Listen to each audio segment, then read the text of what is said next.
Good evening, and thank you for joining us for another episode of Business PNG for the year 2015.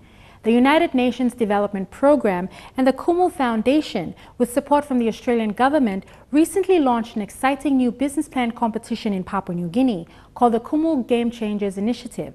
The competition, which ends at the end of this month, has already interested a number of potential innovative entrepreneurs who have applied for the competition. The program will identify, train and resource PNG's most exciting, emerging, innovative entrepreneurs. Good evening, viewers. Tonight on the show I have with me Mr. Anthony Smare, the founder of Kumul Foundation. How are you, Mr. Smare? I'm good, thanks, Dan. Welcome to the show. Thank you very much. So straight to it, Mr. Smare, it's been over 100 days since the Kumul Game Changers Initiative has started late December last year. Tell us a little bit about, just to refresh the viewers' minds, tell us a little bit about the initiative. So Kumul Game Changers is a competition to identify 40 of our next emerging impact entrepreneurs. So it's really a competition that's set up to provide a platform for people with really innovative ideas, different ideas, not those sort of normal ideas, game-changing ideas. So a new process or idea or solution to an existing challenge or issue that we have in the country. Yep. And it's a platform for people with those ideas to come forward, to put them forward.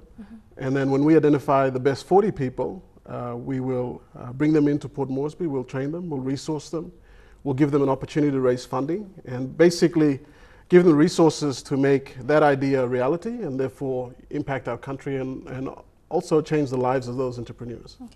So this is the first thing something like this has been done here in PNG. Am I right by saying that? It's the first time. Yep. And as well as in the Pacific. So what are the expectations that you have for the entrepreneurs that will be applying? My expectation is that they'll use, I think the first thing is their mentality, really out of the box thinking about particular issues or challenges that they see in their community, in their sector, if they're in business or if they're operating in community development. So, you know, that sort of mentality where they've come up with solutions, but they're finding it hard to get support or traction. And then they bring those ideas in, and then they're open about getting support from us to helping them make those ideas a reality. Sure. I mean, you mentioned sectors. What type of sectors are you, is it just a broad array of sectors or a specific? It's pretty much general.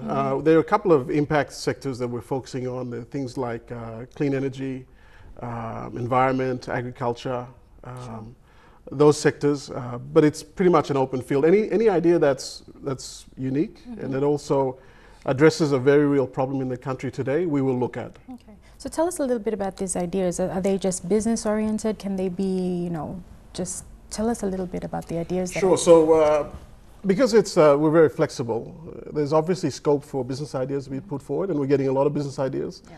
A lot of ideas are also, or business plans that are coming forward, community development, social development type ideas, addressing a particular problem. There's, you know, ideas being put forward that actually deal with the sector, the women's sector in our country, in terms of products that are designed for women.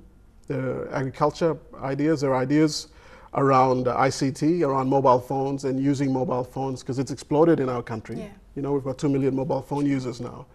And what we've seen around the world is that mobile phones can be used as a really effective tool of development through apps and through gathering of information and making it easy for people to you know, get on with their daily lives. We're seeing a lot of those ideas come through already. Okay. So as I mentioned, it's been over 100 days since the initiative was launched. How has the progress been so far? I mean, I understand that you had over 100 applicants. Yeah. So we're at, as of last night, we're at around 320. Okay. That's in submission. So that means those who have submitted and also those who are close to finalizing. Sure. So it's an amazing, and it's across a full gamut of our sectors, both business as well as community development, social development, ages. There are a lot of young people, but also a lot of older people, public servants, private sector people, villagers, settlement, you know, youths from settlements that put ideas forward. It's, we've even got young Papua New Guineans who are studying overseas, and university students at UPNG, Unitec, Divine Word, PAU have put ideas forward. It's an amazing mix of people. Okay. So without giving too much away, can you, I mean, we understand due to copyright issues or anything like that, tell us some of the ideas that have blown your mind. So it's hard to really describe, you know, the ideas in particular just because of the need to protect those ideas. There have been a couple that have, in the first week, that really vindicated our decision to set this up, because they're amazing. There's an ICT related idea, mobile phone idea, which was extraordinary, relating to the collection of information to make a certain sector work better. Amazing idea. So, and there are others in the form of, there's one particular idea where there's a young guy who's basically gone and he's made a certain product in his backyard and he's actually selling it in one of our cities. And it's a fantastic product, but he needs help to scale it, you know, to be able to produce it commercially and to have it retail around the country. Now this is the idea, it's PNG ingenuity. It's a Papua New Guinea who's come up with this. It's a fantastic product. It will replace a lot of imports in that particular type. That's really exciting, the idea he had. And then there's another idea by a guy from out of the settlement here, and his idea is all centered around making it easier for people in the settlement who don't have resources to go and apply for jobs. And I thought that was brilliant because it exemplifies what we're looking for. You got a young guy who's faced with a problem in his community that affects people around him, and he's come up with a solution. Yeah, true. So I mean, those three, it gives you an example of the sort of ideas that have come through that are really impressive. All right. So obviously sifting through all of this to just pick a handful, I mean, it's going to be tough. What do you have in mind? Like, what, I mean, obviously those three have, you know, they're game changers, as the name says it. So what do you have in mind when it comes to, you know, sifting them all down? So we have a jury, which will be comprised of myself, another person from the Kumul Foundation, representative from the United Nations, from European Union, from AusAid, as well as a couple of our leading entrepreneurs in the country already established. And we'll go through the ideas, and we'll really look for a couple of criteria we look for. Number one, that it's sort of out of the box thinking that it has a you know, the potential to drive a significant impact, be a game changer in that sector. The second one is we'll look at the individual, whether they're the sort of individual that if we resource them and back them, that they would be able to make that idea a reality. And the third one is really the potential for that idea to really become scalable. And that means, you know, we'll pilot in one place, and if it works, that we have the ability to be able to expand it all around the country and possibly around the world. Sure.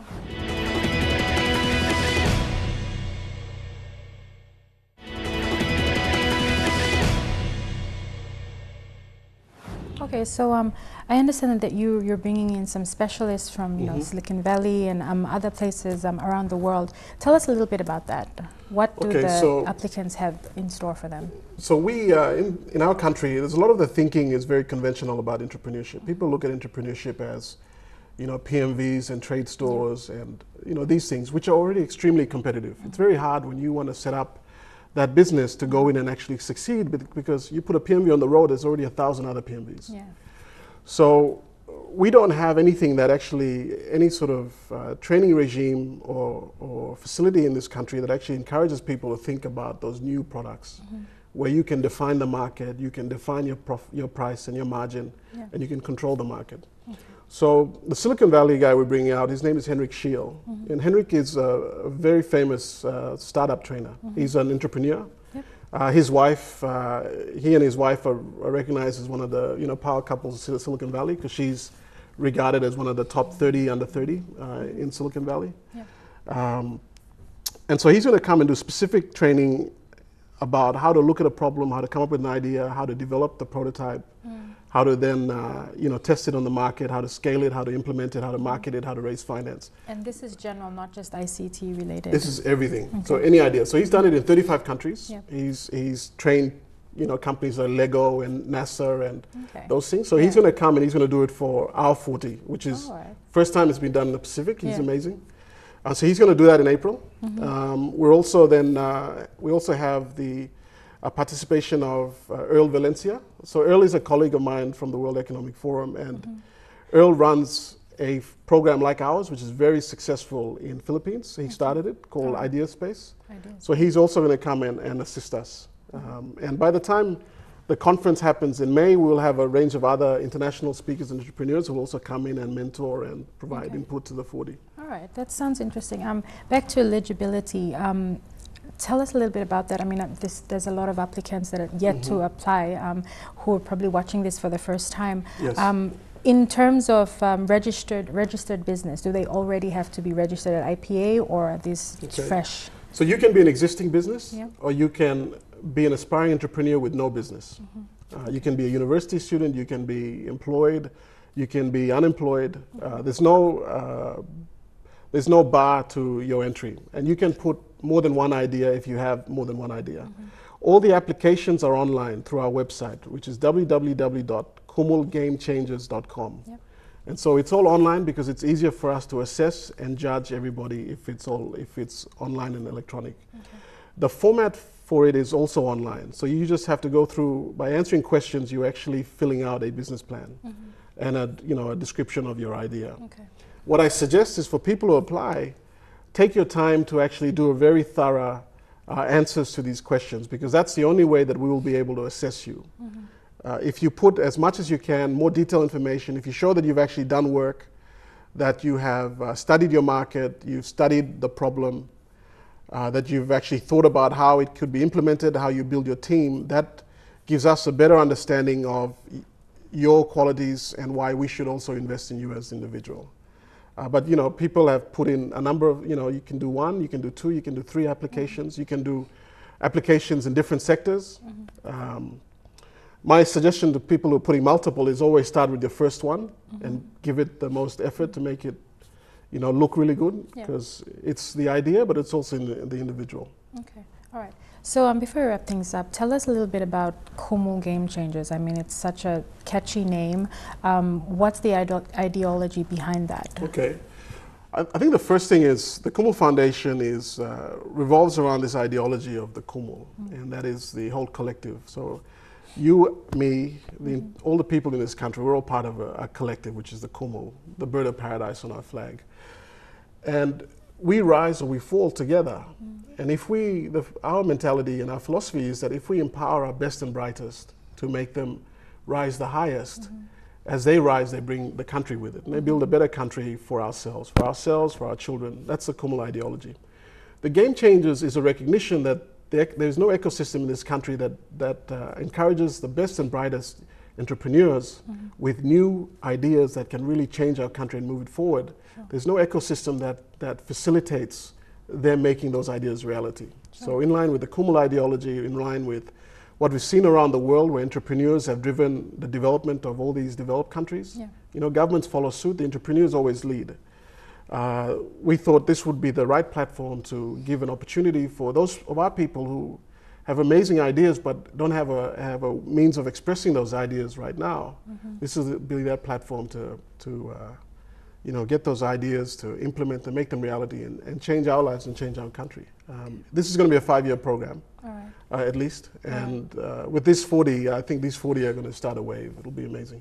Okay, so is this going to be annually, or? It'll be annual. It'll keep going. All right, okay. And I've got to acknowledge the tremendous support that the United Nations and AusAid in particular have provided, and also the support that we're getting from EMTV, from FM 100, from Ride FM, from and other media houses, and also from peak bodies like the Business Council and the Business Coalition for Women, and the Port Moresby Chamber of Commerce have really come out to support this program. Okay, thank you, sir.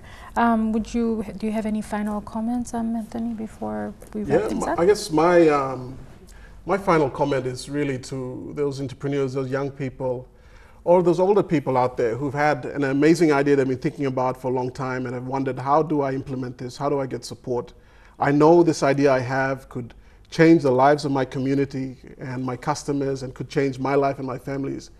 And you've probably been waiting a long time for somebody or for an opportunity to come where you could actually make that idea a reality.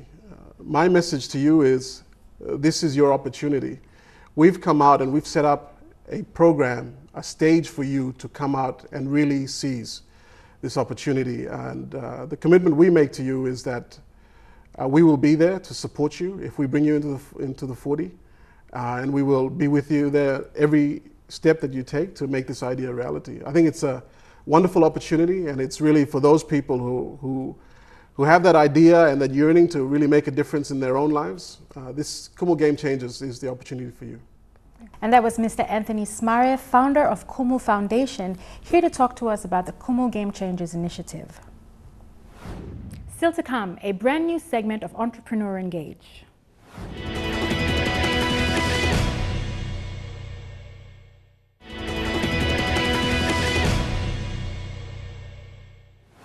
Amongst the many challenges of doing business in Papua New Guinea, there are some striving entrepreneurs who aim to succeed in their various journeys of business. In this Entrepreneur Engage segment, we speak to Eru Bolton, a home-based designer and tailor. Business PNG visits her studios to learn about her journey. We present EB Tailoring. My name is Eru Bolton. My current business, which I'm doing, is EB Tailoring.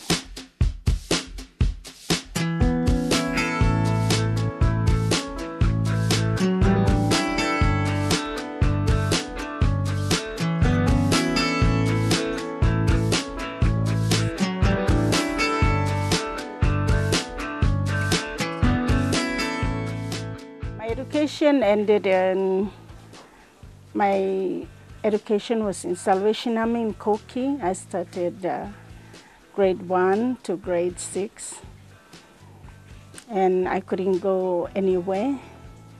After finishing my grade 6, I decided to have a job at Koki Lukpoiwai tailoring shop, and I learned my sewing there. I was taught by Mr. Paul Luke and his wife Winnie Luke down in Koki. It was in 1970s, early 70s. So since I was there, I learned a lot of tailoring work. I started with junior, sort of packing, ironing and packing. And then I found myself on the mission to learn about sewing, which my boss was so pleased with me to teach me in sewing. So when I was sewing, I was so interested to do a lot, to learn more in everything that I was going through when I was working there.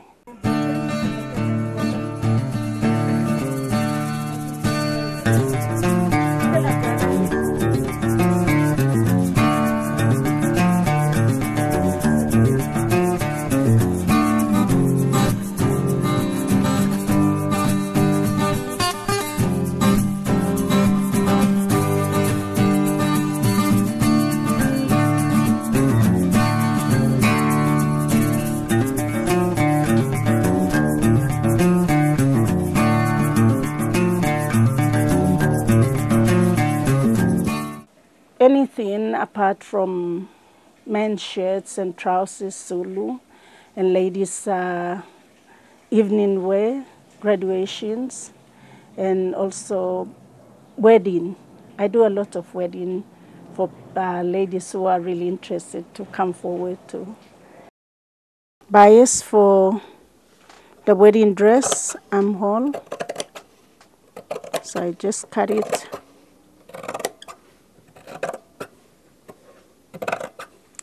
Bias cuts, I have to put it under on the armhole of the wedding dress.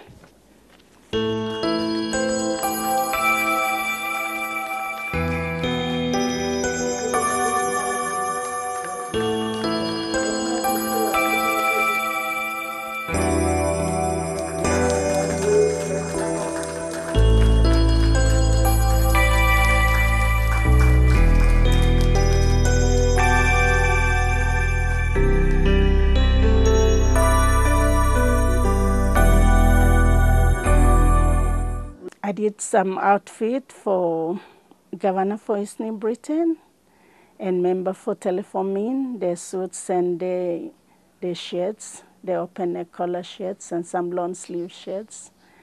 So they were the first people like in Parliament area that I went through.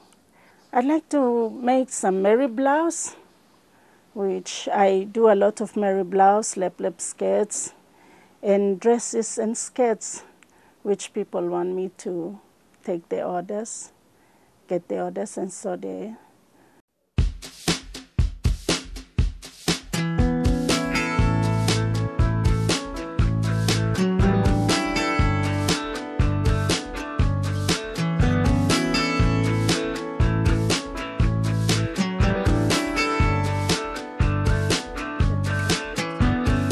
This one is a vest for ICA uniforms. They wanted vests, so I made them vest. This is the vest, and this is the long sleeve shirts. So I did this for Institute of Christian Academy.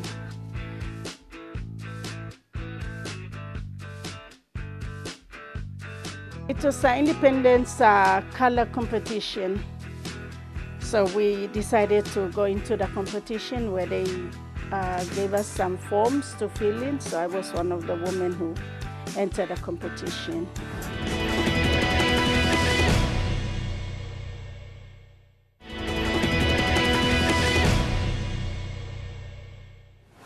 Welcome back. Here are some news bites making headlines during the past week. Papua New Guinea is about to enter into a new era of small to medium enterprise management. In February this year, a new legislation was passed by Parliament and Gazette. It makes the Prime Minister directly responsible for the SME sector in the country. The Small Business Development Corporation that was in place to oversee the growth of small businesses in the country has been replaced by the Small to Medium Enterprise Corporation. According to the National Gazette, the SME Corporation Act has been in operation since February 10th this year. Minister Maru says this global name and its details will pave the way for the policy and master plan that he will put before the Parliament to debate in the May Parliament sitting. We cannot remain spectators in our land. We can't be reduced to only selling boy and twisties. We must have more dignified our businesses. This is our place.